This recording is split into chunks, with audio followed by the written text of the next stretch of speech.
बहुत समय पहले की बात है। किसी जंगल में एक गधा रहता था। उसे हमेशा प्रलय का डर लगा रहता। जैसे ही उसे खाली समय मिलता वह दुनिया के खत्म हो जाने के बारे में सोचने लगता। एक दिन वह बरगद के पेड़ के नीचे बैठकर आराम कर रहा था।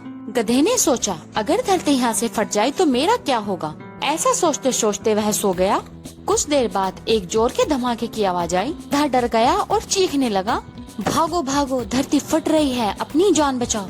और ऐसा कहते हुए वह पागलों की तरह बिना कुछ देखे भागने लगा।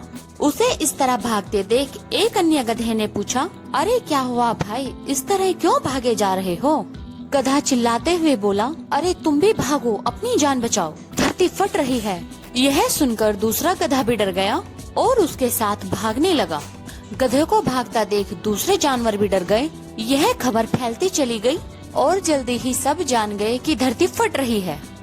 कुछ देर बाद गधों के साथ दूसरे जानवर भी भागने लगे। राजा शेर अपनी गुफा में विश्राम कर रहा था। लोमड़ी राजा शेर के पास भागती हुई आई। लोमड़ी बोली, महाराज भागिए, अपनी जान बचाइए, धरती फट रही है। हल्ला सुनकर राजा शेर गुफा से बाहर निकला। उसे अपनी आँखों पर यकीन नहीं हुआ कि सारे जानवर एक ही दिशा में भागे जा रहे हैं। शेर ने बोला, तुम सब कहाँ भागे जा रहे हो। गधा बोला, महाराज धरती फट रही है, आप भी अपनी जान बचाइए। शेर ने गुस्से से पूछा, तुम्हें कैसे पता चला धरती फट रही है। गधे ने डरते हुए उत्तर दिया, महाराज मैंने अपने कानों से धरती के फटने की आवाज सुनी थी। शेर ने गधे से कहा, चलो मुझे उस जगह ले चलो।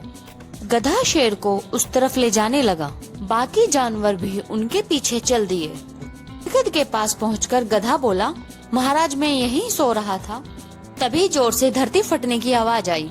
मैंने खुद उड़ती हुई धूल देखी थी। शेर ने आसपास जाकर देखा और सारा मामला समझ गया। शेर ने जानवरों से कहा, आवाज पेड़ एक बड़े नारियल के गिरने से आई थी। यह नारियल चट्टानों पर गिरा था, जिसकी वजह से बहुत तेज आवाज हुई थी और पत्थर सरकने से आसपास धूल उड़ने लगी थी। और ये गधा न जाने कैसे इसे धरती फटने की बात समझ बैठा। शेर ने कहा, सब जानवर अपने घर जाइए, और सभी जानवर हंसते हंसते अपने घर की ओर चले गए। कभी किसी अफवाह पर यकीन मत करो। वीडियो को लाइक और चैनल को सब्सक्राइब कीजिए।